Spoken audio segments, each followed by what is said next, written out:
Shalom bagi kita semua, saudara-saudaraku yang dikasihi nama Tuhan Yesus Kristus.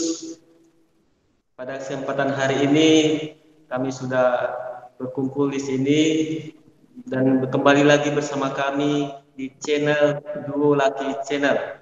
Jadi topik yang kami angkat pada sore hari ini adalah generasi pemuda yang dibawakan oleh Bapak Pendeta Dr. Roma Sihombing MTH. Jadi kami akan membahas tentang generasi pemuda di tengah-tengah bangsa. Untuk itu kami persilakan kepada Bapak Roma Sihombing untuk terlebih dahulu menyampaikan. Ya. Baik. Shalom, saudara-saudara yang terkasih di dalam nama Tuhan Yesus Kristus. Adalah kesempatan yang penuh dengan bahagia dan juga sukacita boleh bertemu dengan dua channel ini yang dikelola oleh anak-anak Tuhan. Senang sekali ada kesempatan boleh berdiskusi, sharing, atau mungkin kita akan bercakap untuk hal-hal yang sangat indah yang memberikan dampak atau menjawab kebutuhan. Ini berkenan dengan satu topik yang kita bahas tentang generasi muda di tengah bangsa Indonesia. Tentu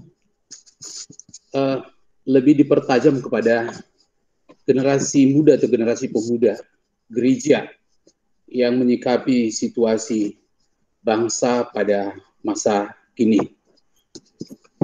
Saudara, bahwa pemuda itu sesuatu pribadi yang sangat berharga di mata Tuhan. Pemuda itu adalah satu sosok yang menjadi pusat perhatian Tuhan. Tentu saja ini bisa kita pandang secara umum bahwa di banyak negara pemuda sangat memberikan dampak, sangat memberi impact yang luar biasa dalam pembangunan bangsa, termasuk di negeri kita, di negara kita Indonesia. Kalau kita sedikit berbicara secara umum bahwa pemuda sebenarnya sejak Budi Utomo 1908, mereka adalah orang-orang muda yang punya kerinduan besar, lepas dari jajahan, atau lepas daripada cengkraman penjajah yang sudah ratusan tahun pada saat itu. Dan kemudian kalau kita bisa lihat bahwa pemuda, akhirnya mereka membangun progres hidup mereka, sampai lahirnya Sumpah Pemuda 1928. Dan hasil yang sangat spektakuler bisa kita lihat 1945 kemerdekaan Indonesia. Tentu ada pejuang-pejuang lain yang mereka dari golongan tua yang tergabung di dalam angkatan bersenjata dan juga rakyat yang lain. Tetapi kita pahami bahwa pemuda ambil bagian di sana sangat-sangat signifikan. Itu sebabnya kita lihat sampai hari ini bahwa keberadaan pemuda itu di berbagai negara atau di berbagai negeri sangat memberikan dampak. Kita sedikit memandang seperti apa yang terjadi peristiwa bangsa Indonesia 1965. Situasi yang sangat kacau pada saat itu, adanya Partai Komunis Indonesia yang begitu menjadi momok, akhirnya juga bisa diselesaikan dan pemuda ambil aktif di sana. Dan kemudian kita bisa melihat hasilnya, lahirlah Orde Baru. Dan Orde Baru melakukan deviasi, penyimpangan politik, sampai akhirnya kita bisa lihat bahwa 1998, kita bisa lihat bagaimana pemuda di Indonesia itu berjuang melahirkan reformasi. Dan sampai hari ini kita lihat keberadaan daripada pemuda. Itu secara umum, tapi kita tidak bisa abaikan pemuda di kalangan gereja. Gereja itu bertumbuh, berkembang, berbuah, tidak lepas daripada campur tangan, daripada orang-orang muda Nah, bahkan kita menyebut bahwa pemuda adalah pilar gereja. Mereka adalah tonggak yang berdirinya, kokohnya, bertumbuhnya gereja pada masa kini. Dan tentu saja sebagai kalangan dari segi usia yang sudah lebih tua, bahwa kita sedang mengharapkan dan menanti pemuda yang akan melakukan regenerasi untuk mengambil tampuk kepemimpinan gereja. Gereja akan semakin lebih percaya diri bahwa dengan adanya pemuda terjadi keberlangsungan kepemimpinan. Sehingga kita bisa paham bahwa pemuda menjadi pusat perhatian. Saudara, saya mencoba untuk melihat apa yang pernah ditorehkan dan diungkapkan oleh proklamator kita Soekarno. Dia berkata seperti ini, berikan aku 1000 orang tua, niscaya akan kucabut Semeru, maksudnya gunung Semeru dari akarnya. Berikan aku 10 pemuda, niscaya akan kuguncangkan dunia. Tanpa mau merendahkan keberadaan daripada orang tua, sesungguhnya pusat perhatian daripada Soekarno pada saat itu adalah pemuda. Hanya dengan 10 pemuda, dia bisa mengubah Indonesia, bisa mengubah bangsa. Ya, untuk 1000, untuk memindahkan atau mencabut, memindahkan Semeru, Gunung Semeru dari akarnya. Tentu ini bentuk kiasan. Dia membutuhkan 1000 orang tua. Nah, artinya bahwa pemuda itu menjadi pusat perhatian proklamator kita. Dan kita paham sendiri bahwa pemuda mengisi keberadaannya di tengah bangsa, tentu juga di tengah gereja. Kalau kita mencoba untuk melihat ada sebuah cerita yang sangat menarik, bahwa Sokrates, seorang filsuf, dia berujung di kematian sebagai hukuman yang sangat luar biasa baginya, karena pada saat itu penguasa menganggap bahwa Sokrates telah meracuni pikiran pemuda. Nah, seperti apakah tuduhan ini kalau kita bisa lihat para penulis dan juga peneliti tentang keberadaan para filsuf? Sokrates sebenarnya tidak sedang meracuni pikiran daripada pemuda pada saat itu, tetapi yang pasti secara faktual kita bisa pahami bahwa Sokrates memang banyak berbicara kepada pemuda, banyak memberi motivasi, mengajarkan, membimbing, mendidik, mengedukasi dengan filsafatnya kepada pemuda. Nah, kok bisa pemuda itu menjadi perhatian daripada Sokrates? Tentu ini tidak mudah. Pasti karena ada sesuatu yang sangat luar biasa yang dilihat daripada filsuf tua ini terhadap keberadaan daripada pemuda itu sendiri. Nah, mengangkat situasi bahwa orang muda itu adalah harta termahal yang tidak bisa diabaikan, baik oleh gereja atau kekristenan pada masa kini. Ini menjadi sebuah tancapan bagi kita bahwa kalau pemuda bisa diberdayakan secara maksimal, tidakkah dia akan memberikan masa depan gereja yang begitu baik? Saya tidak mencoba untuk menyebut bahwa saya mengabaikan kuasa, power daripada Allah. Bukan itu, tetapi Allah pun menghargai, Tuhan pun menghargai daripada pemuda atau eksistensi pemuda itu sendiri. Ini secara global yang bisa kita lihat tentang keberadaan pemuda dan pada masa kini. Yang walaupun kita paham juga, di balik daripada cerita linear tentang pemuda dan adanya progres yang begitu indah, tetapi kita juga menyadari bahwa di tengah eksistensi pemuda, kita melihat banyak kekurangan, banyak kelemahan. Itu sebabnya kadangkala memang simbol kepemudaan itu dianggap satu sisi adalah simbol kecepatan, dinamika, ketulusan, kelurusan, tapi sekaligus juga sebagai simbol daripada ketidakhati-hatian atau simbol emosional, simbol daripada melakukan sesuatu tanpa membangun pertimbangan yang sangat akaliah. Nah, kita paham kondisi itu dan itu sebabnya tentu itu tidak sekedar hadir dalam pemikiran banyak orang, sesungguhnya bahwa kenapa orang juga bisa memiliki labeling muda sebagai label yang sangat rentan atau kurang begitu matang. Iya, karena kita bisa paham sendiri dan kita akui bahwa keberadaan pemuda ya banyak juga dengan kondisi sekarang yang terjebak di dalam banyak hal.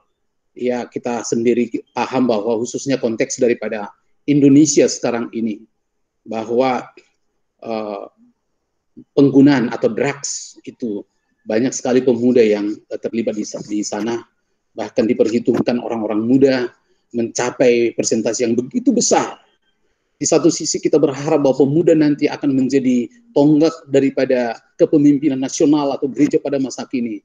Tetapi tidak bisa kita pungkiri bahwa pemuda juga menjadi keprihatinan yang besar oleh karena situasi kehidupan yang buruk yang ditampilkan, yang sungguh-sungguh akan memberikan dampak yang negatif kepada pertumbuhan gereja pada masa yang akan datang, bahkan juga untuk negara kita secara umum dan secara keseluruhan.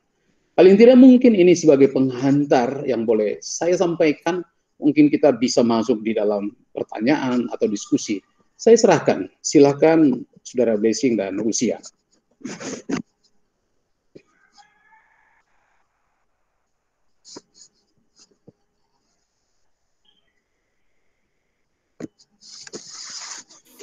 Ya Pak, terima kasih atas kesempatannya. Mungkin saya bertanya dikit.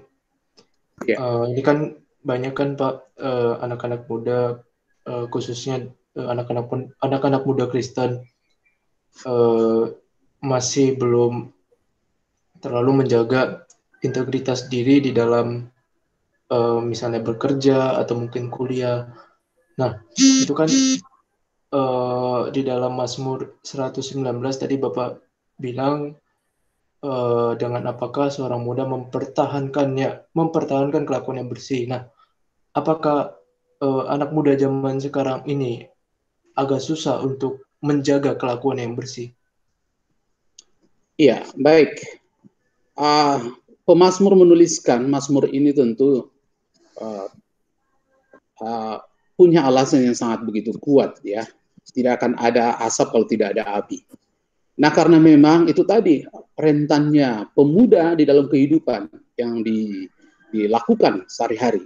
Kita lihat dalam Mazmur 119 ini. Mazmur ini sudah ditulis sekitar 3.000 tahun yang lalu. Atau katakanlah sudah begitu lama. Pada masa itu pun rupanya pergumulan tentang keberadaan pemuda itu sudah begitu jelas sekali. Apalagi dengan pada masa sekarang. Ya, dengan apakah seorang muda mempertahankan kelakuannya bersih? Ya tentu dengan menjaganya sesuai dengan firman-Mu. Menjaganya sesuai dengan firman Tuhan. Dia memakai dengan apakah seorang muda mempertahankan kelakuannya bersih? Tidak dikatakan bahwa memang kelakuan pemuda itu pasti tidak bersih. Tetapi untuk mempertahankan kelakuan bersih, kita bisa lihat memang situasi daripada orang muda pada masa kini. Tadi saya sudah sedikit menyinggung bahwa orang muda itu menjadi begitu di satu sisi primadona yang diharapkan untuk masa depan. Tetapi menjadi sebuah tangisan yang kita bisa lihat dengan kondisi yang sekarang. Baik pemuda secara keseluruhan umum, tapi juga pemuda di tengah gereja. Kita bicara sedikit tentang pemuda di tengah gereja. Bahwa terlalu banyak orang-orang yang disebut dengan orang yang Kristen atau mereka yang terlibat dalam pelayanan juga terjebak di dalam kehidupan yang buruk. Mungkin dengan integritas yang begitu tipis atau karakter yang begitu buruk di dalam hal hubungan berpacaran satu dengan yang lain. Belum lagi banyak juga warga gereja yang terlibat dengan drugs. Bahkan secara terang-terangan sebagai seorang yang disebut sebagai warga gereja melakukan dosa dan bahkan dalam kehidupan tampilan, perkataan, pikiran dan perasaan sepertinya kadang-kadang lebih dunia daripada orang-orang duniawi. Ini keprihatinan dan itu sebabnya saya kira 3.000 tahun yang lalu akhirnya dituliskan Mazmur ini. Dengan apakah seorang muda mempertahankan kelakuannya bersih? Sama itu dengan pertanyaan seperti ini. Apakah yang dilakukan pemuda supaya dia bisa menjadi bersih? Bersih pasti di sini supaya sesuai dengan standar firman Tuhan atau standar Allah, pikiran Tuhan.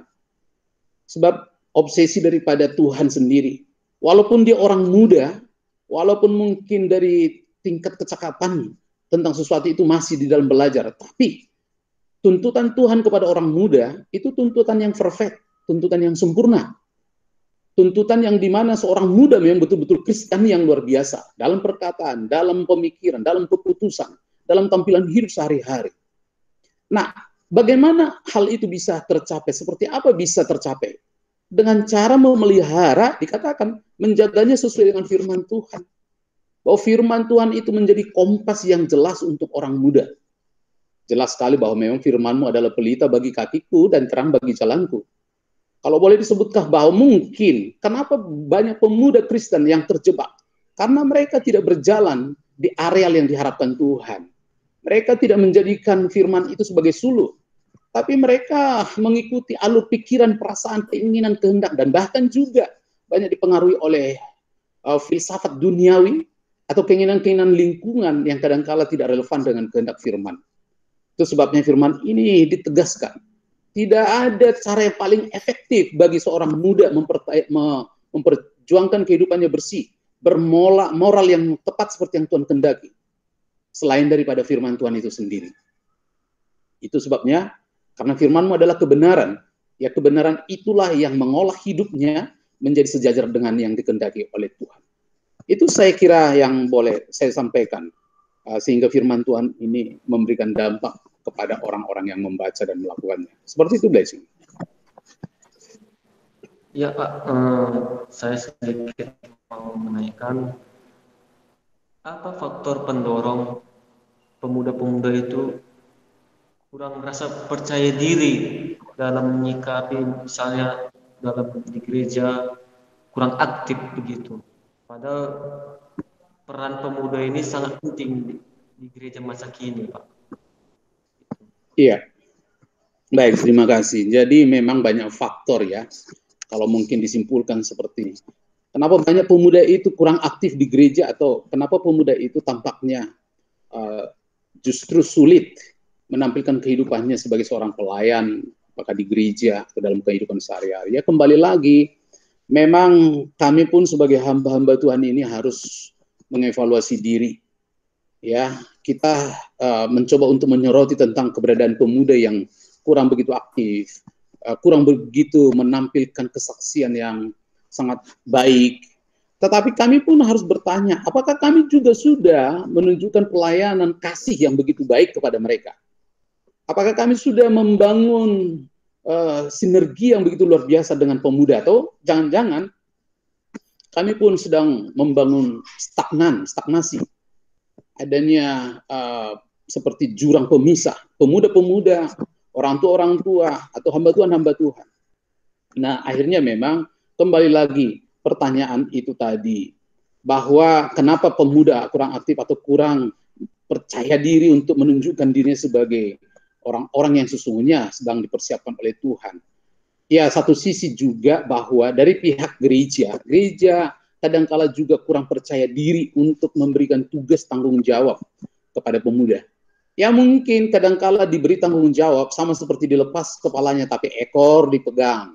Sehingga sepertinya pemuda itu ya dilakukan atau ditampilkan seperti kanak-kanak. Nah, ini mungkin menjadi sebuah koreksi ya, bahwa sesungguhnya apa yang menjadi hak dan tanggung jawab pemuda yang sudah kita terukur, berilah yang terbaik kepada mereka, tanggung jawab yang terbaik. Ya tentu saja juga semua tanggung jawab harus berada di dalam kontrol dan pengawasan. Ya, tetapi ini mungkin juga menjadi sebuah kekurangan pihak gereja atau pihak hamba Tuhan, kurang memberi kepercayaan kepada pemuda. Atau di satu sisi lain diberi kepercayaan, tapi terlalu besar kepercayaan sehingga tidak terkontrol. Akhirnya tadinya dia masih rapi bekerja, teratur dan disiplin, tetapi akhirnya juga menjadi tidak begitu baik lagi karena memang sudah terlalu luas diberikan tanggung jawab dan hak kepadanya. Dan sekaligus kalau kita bicara tentang aplikasi kehidupan sehari-hari di mana dia berada, apakah dia sebagai pegawai negeri atau pegawai swasta, atau dia berada di wira swasta atau di dalam perusahaan-perusahaan dan organisasi lain.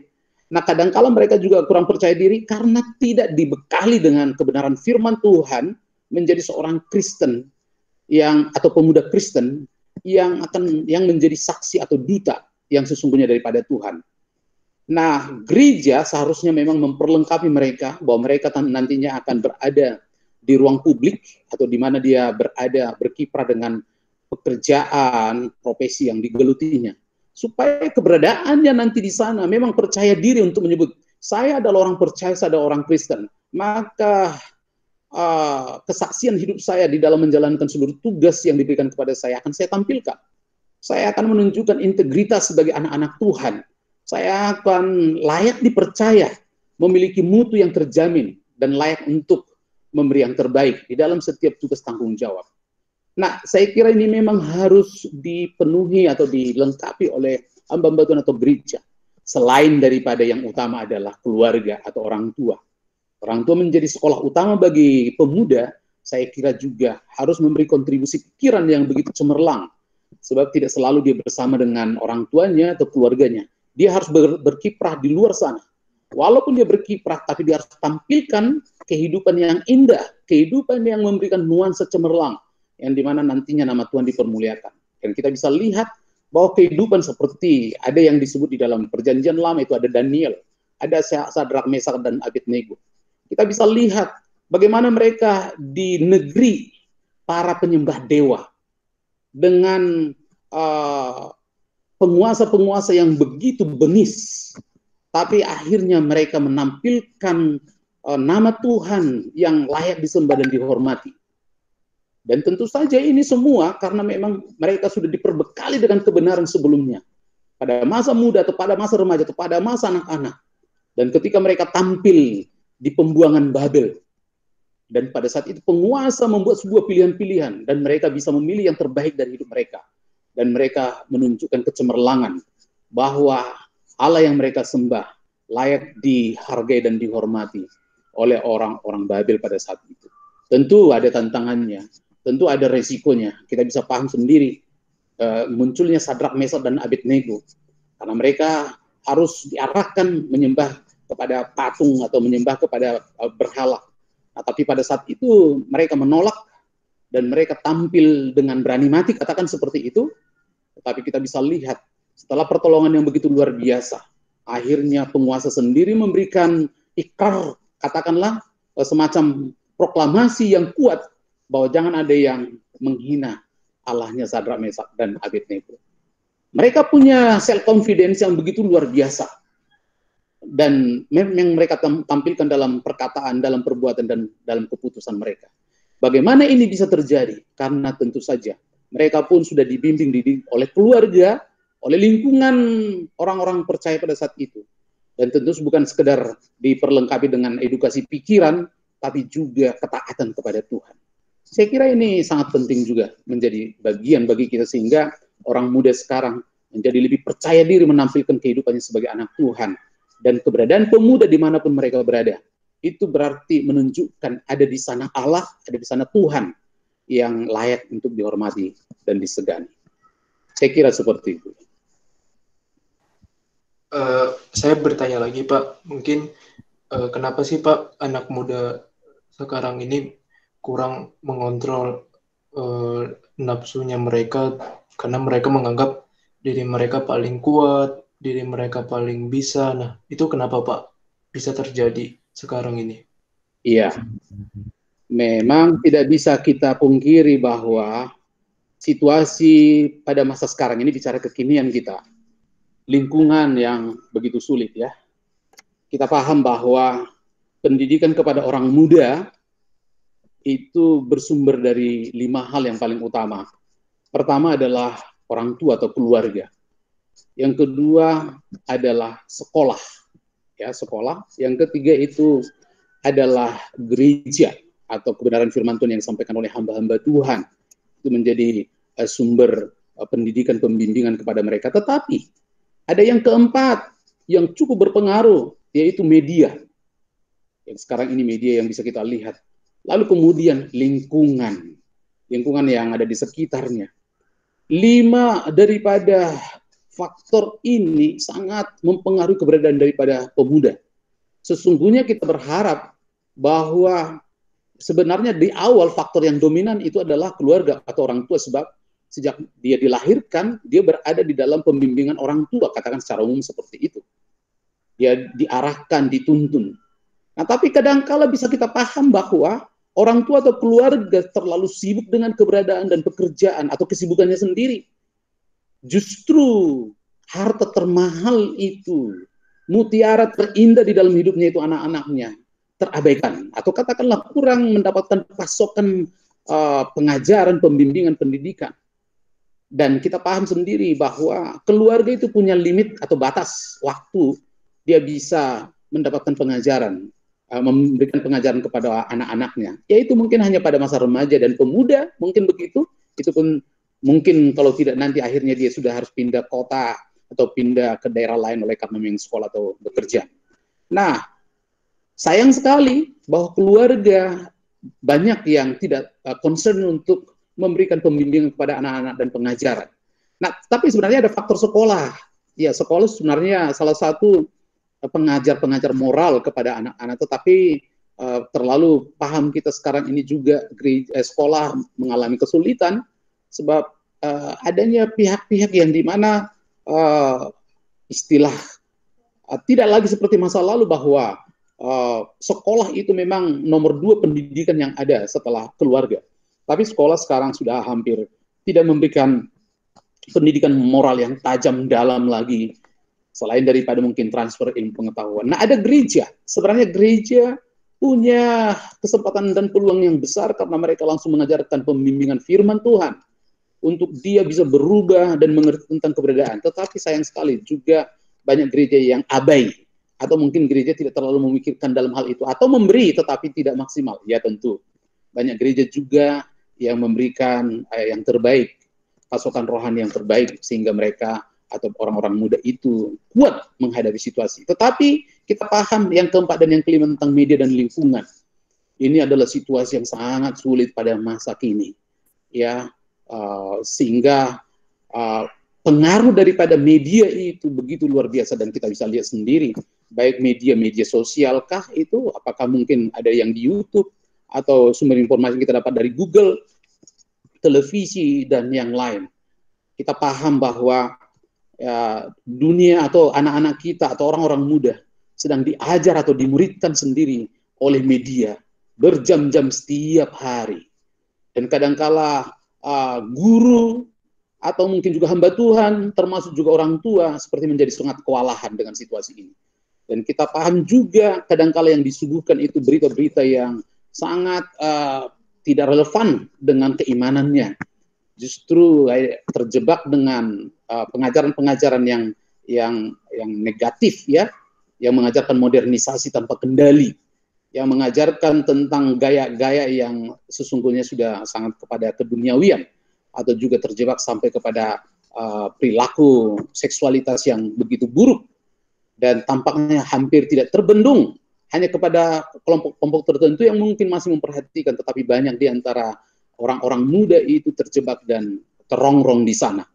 Nah, apa yang menjadi penyebab ini semua? Tentu tidak ada penyebab tunggal di dalam situasi ini, tetapi satu dengan yang lain saling terkait dan berkait, sehingga yang menjadi victim itu adalah orang muda, sehingga banyak di antara orang muda itu menjadi terjebak kepada dosa dan berulang-ulang, dan akhirnya kita sangat jadi khawatir dosa yang dia lakukan itu apakah pergaulan bebas atau drugs atau judi atau perilaku-perilaku mungkin sampai kepada begal dan yang lain, lalu kemudian sampai kepada penipuan, itu menjadi terjustifikasi dalam dirinya. Harusnya harus melakukan seperti ini supaya aku cepat dipandang orang, disegani orang, punya kekayaan dan dianggap besar. Ini akan membawa kepada malapetaka kepada pemuda kita, khususnya gereja. Kalau hal itu tidak segera diantisipasi dan dilakukan, diambil jalan keluar. Ini kelemahan bersama ini yang boleh saya lihat seperti itu. Leci.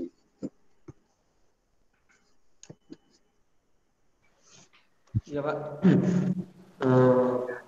ketika seorang pemuda itu mengalami kehancuran dalam arti dia sudah terjerumus ke dalam dosa, atau kita ibaratkan dalam seks bebas maupun minuman yang terlarang atau memakai narkoba, bagaimana peran gereja dalam pengawasan ini?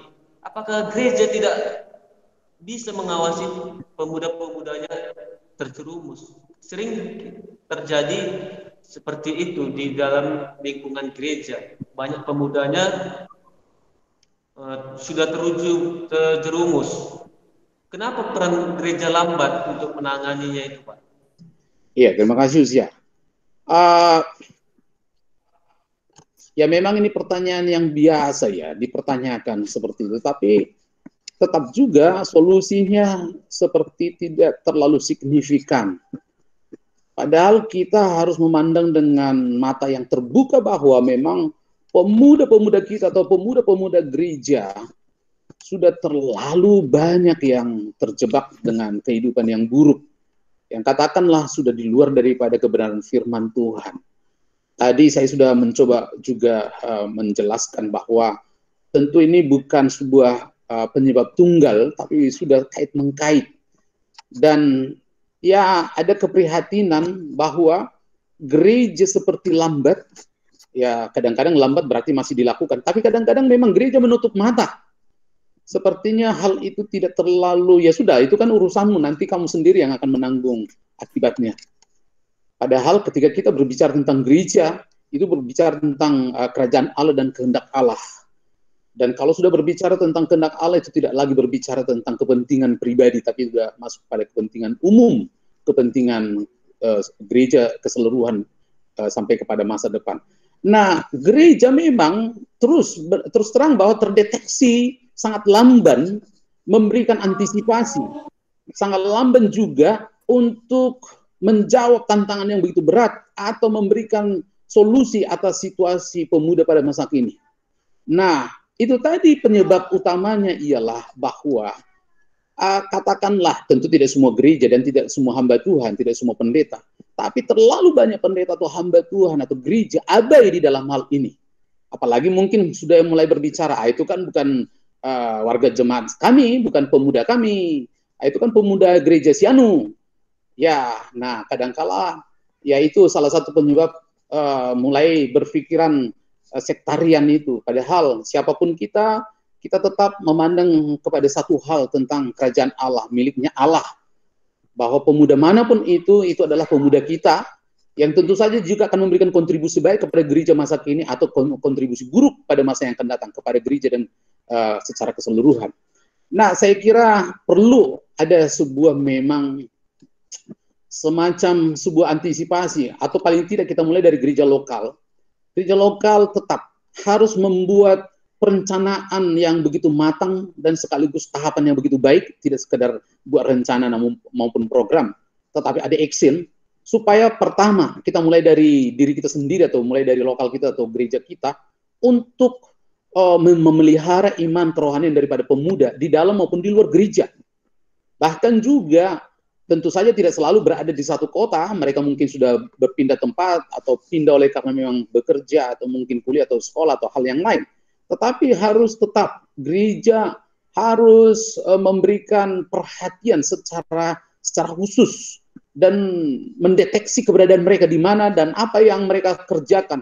Paling tidak tentu saja adanya sebuah keterbukaan satu dengan yang lain, itu akan memudahkan kita melihat situasi. Sehingga kalau seandainya ada isu bahwa seseorang atau sekelompok orang pemuda gereja ini telah teracuni dengan hidup keduniawian, ada perilaku seks dan segala macam, ada hubungan-hubungan yang kurang baik, dan atau mungkin perilaku-perilaku di kantorannya sendiri atau mungkin di kampusnya yang sudah menyimpang. Saya kira tentu tidak ini tanggung jawab keluarga atau orang tua saja, tapi memang menjadi tanggung jawab gereja.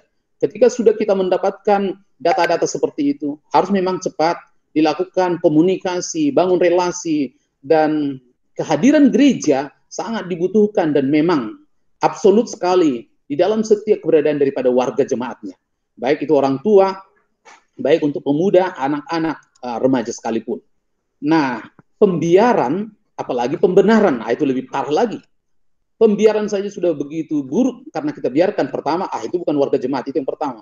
Biarkan, dia kan sudah dewasa. Nah, ternyata dengan pembiaran seperti itu sangat tidak terlalu mendidik. Ya, kadangkala memang kita harus beri kesempatan orang muda memutuskan perkaranya sendiri, tetapi kita tetap harus memantau dan mungkin harus memberikan kontribusi, wasiat, dan pikiran-pikiran yang sangat luar biasa supaya dia semakin wise lah di dalam mengambil sebuah keputusan. Dan ketika dia mungkin katakanlah langsung bahwa dia sudah terjerumus, memang sesegera mungkin, kalau mungkin bahwa gereja juga dengan orang tua membangun hubungan komunikasi sehingga sesegera mungkin bisa dilakukan ambil tindakan. Nah, jadi kalau kita bicara secara itu tadi bicaranya lebih kepada bersifat lokal. Tapi mungkin kalau kita mau bicara secara global, bahwa keprihatinan keberadaan pemuda gereja, memang kita harus mengaku bahwa gereja, saya sebagai hamba Tuhan atau sebagai gembala, ini adalah kelemahan kami. Kami harus sungguh-sungguh membangun komunikasi atau membangun kerjasama, sinergi yang begitu baik, menanggulangi permasalahan pemuda secara keseluruhan. Ini tidak berbicara lokal lagi. Mungkin juga menghadirkan mereka di dalam konseling-konseling, atau mungkin memberikan arahan, baik secara mungkin langsung maupun tidak langsung. Dan sekaligus membangun komunikasi dengan orang tua berkomunikasi dengan gereja dan hamba-hamba Tuhan untuk menanggulangi penyakit-penyakit pemuda. Sebab seperti apa yang kita harapkan bahwa siapapun pemuda itu tidak karena berbicara tentang jemaat, mereka adalah generasi penerus daripada gereja atau bangsa. Dan mereka adalah bagian daripada kehidupan kita pada masa yang akan datang. Dan bahkan mereka menjadi orang penting di masa yang akan datang. Apakah penting untuk akhirnya membangun kehidupan dan memberikan peradaban yang indah bagi gereja dan negara, atau penting karena mereka adalah orang yang sangat ditakuti, karena sangat berbahaya, karena sangat merugikan. Mereka juga menjadi penting untuk kita jaga. Mana yang kita pilih? Penting membangun peradaban atau penting merusak peradaban? Nah, saya pikir kita semua memilih. Kita penting. Pemuda itu begitu penting bagi kita masa yang akan datang membangun peradaban. Itu sebabnya ketika terjadi permasalahan, apakah berhubungan dengan dosa, kelalaian, kesalahan, dan hubungan-hubungan yang tidak baik pada masa kini, saya kira gereja tampil di sana selain daripada orang tua. Bahkan juga kalau saya mencoba untuk lebih memperluas, bahwa negara juga harus tampil untuk mengurusi keberadaan daripada pemuda di gereja. Sehingga akhirnya pemuda-pemuda yang mungkin sudah jauh jalannya itu bisa dikendalikan, lalu dikembalikan kepada harkat yang sesungguhnya, atau mereka yang mungkin sudah begitu parah, harus dilakukan sebuah cara yang terbaik. Sehingga pemuda kita bisa kembali ke visi Tuhan yang sebagaimana diharapkan di dalam firman-Nya. Seperti itu, Pak Usia. Mungkin dari saya, Pak, pertanyaan terakhir. Ya. Bagaimana sih, Pak, anak muda mengetahui potensi atau bakatnya yang dia miliki? Karena kan banyak anak muda zaman sekarang masih belum mengetahui nih bakat dan kemampuannya. Karena dia masih melihat-lihat dan masih mencoba-coba. Itu gimana sih, Pak, caranya supaya mereka mengetahui bakat dan kemampuannya? Iya, memang secara umum untuk mengetahui bakat dan kemampuan, tentu saja ya melalui pendidikan, ya, berulang-ulang dia lihat tentang keberadaan dan kelebihan-kelebihannya. Nah, tetapi seperti apa gereja ambil bagian untuk membawa pikiran pemuda mengenal dirinya, bahwa dia punya potensi atau punya bakat atau talenta. Ya, kembali lagi, gereja atau hamba-hamba Tuhan tampil memberi kesempatan kepada orang muda bertanggung jawab dan berhak untuk melakukan sesuatu yang berada di koridornya. Ya, tentu saja harus dipantau, diawasi, dan dimotivasi. Dan kemudian kadang-kala memang karena pemuda sudah lebih banyak mengetahui hal-hal yang berhubungan dengan teknologi dan seterusnya, kerjasama dengan pihak orang yang sudah lebih tua atau senior, atau kehadiran gereja di sana, untuk bekerja sama kira-kira potensi atau talenta atau karunia ada di dalam dirinya.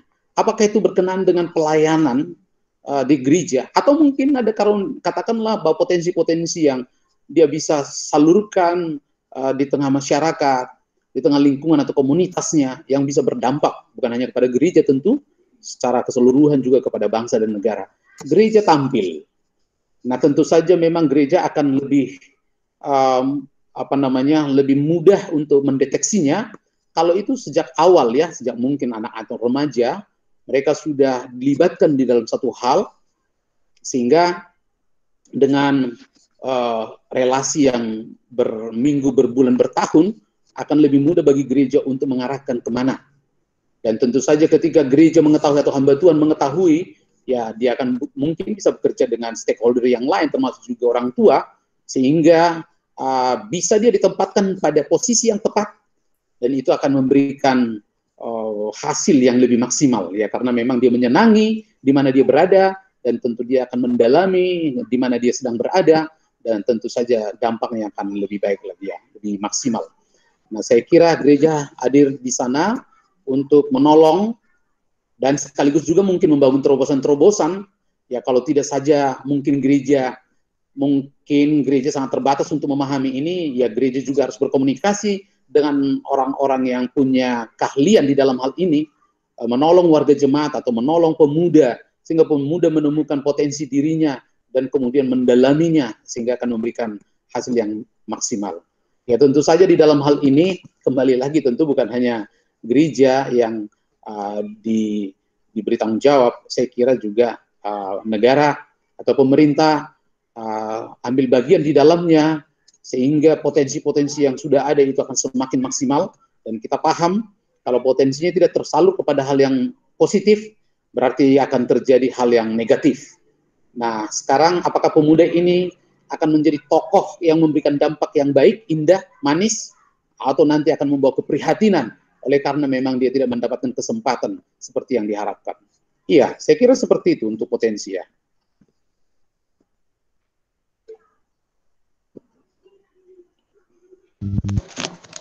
Mungkin dari Bang Daniel sendiri mungkin mau ditanyakan Bang.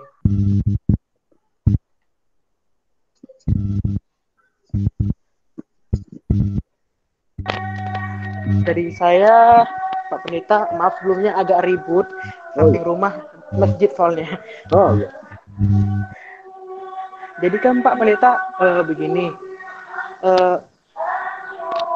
kemarin kalau nggak salah, kalau misalnya orang tua ketika anak-anak muda sekarang kan sering melalui online gitu, dari media sosial, menggunakan media sosial, juga chattingan, ada aplikasi nari-nari kayak TikTok gitu kan Pak Pendeta. Iya. Nah sekarang Pak Pendeta, sekarang semua serba online. Dan juga new normal ini juga semua sudah online gitu loh. Jadi bagaimana Pak Pendeta? Soalnya ada adik saya gitu, kemarin saya larang gitu kan Pak Pendeta, kalau dia lagi belajar, janganlah kesempatan main game. Nah gitu kan Pak Pendeta. Tapi di satu sisi Pak Pendeta, semua orang sekarang semua serba online gitu, serba pakai media sosial. Nah, jadi bagaimana cara Pak Pendeta? Jadi kalau bisa kita mengingatkan adik kita yang anak muda juga SMA kelas 3 gitu kan Pak Pendeta. Jadi cara kita menyampaikan kepada dia supaya tahu membedakan mana yang seharusnya dikerjakan, mana yang seharusnya tidak gitu Pak Pendeta. Iya, baik, terima kasih. Ini saya lihat di sini Daniel Mikael Franciscus ya. Saya kira kalau saya harus merangkai dengan satu kata, ya yaitu kata pendampingan. Memang apakah dengan media atau online sekarang dan kegunaan daripada media itu tidak mungkin itu sudah menjadi bagian kebutuhan pada masa kini, apalagi banyak diantara kita sekarang menggunakan sebagai alat belajar karena tidak bisa tetap muka dan yang lain. Nah, ya memang karena alat itu di tangan kita bisa digunakan kemana saja, karena di sana juga selain daripada pembelajaran ada, tetapi juga game ada, atau mungkin yang lebih ekstrim juga ada gambar-gambar yang aneh juga di sana atau cerita-cerita yang buruk. Nah, saya kira ini menjadi sebuah himbauan ya kepada semua orang tua atau yang dianggap yang dituakan atau kakak-kakaknya atau abang-abangnya supaya mendampingi adik-adiknya atau anaknya di dalam menggunakan media yang dimana mereka sekarang ini harus menggunakannya. Ya, pendampingan di dalam segala hal, yaitu pendampingan di dalam apa yang dia dapatkan, dia baca, dia terima dengan postingan-postingan yang ada di dalam atau film gambar yang dilihat. Ya, ini harus didampingi dan kita paham sendiri siaran atau bentuk apapun ada di dalamnya sekarang, ya, yang baik, yang kurang baik, yang sangat buruk dan sangat buruk sekali, atau hal-hal yang membangun atau merusak. Nah, kembali lagi dengan adanya pendampingan, pembimbingan, tentu saja di satu sisi mereka akan lebih luas, ya, karena mereka diawasi. Ya, tentu tidak akan sebebas yang mereka pikirkan sebelumnya. Tetapi selain itu mereka terarah dan diarahkan. Ya, kadang-kala memang begini, bagaimana itu Pak? Orang tua kan masih lebih tidak terlalu memahami penggunaan gadget ini atau keberadaan daripada laptop itu dibanding dengan anaknya. Ya, orang tua atau para yang lebih tua bisa kurang lebih pintar menggunakan itu, tetapi saya kira orang tua selalu mengarahkan kepada yang benar, yang baik, yang memberi dampak yang baik kepada anak-anaknya. Nah, jadi orang tua jangan lalai di dalam kondisi ini. Kita harus paham, sebab kalau orang sudah sampai kepada ketagihan terhadap sesuatu yang dia tonton selama ini, dia baca selama ini, itu sangat merusak yang luar biasa. Ya, bahkan mungkin lebih parah daripada drugs. Karena orang yang ketagihan itu tampaknya biasa-biasa, tidak ada masalah sepertinya, sadar-sadar seperti itu. Tapi dalam hati dan pikirannya itu sudah bergejolak sesuatu yang buruk. Kalau orang yang terkena drugs itu, narkoba yang berlebihan itu, nampak mungkin dalam tampilan fisik, perkataan, dan hal-hal yang lain.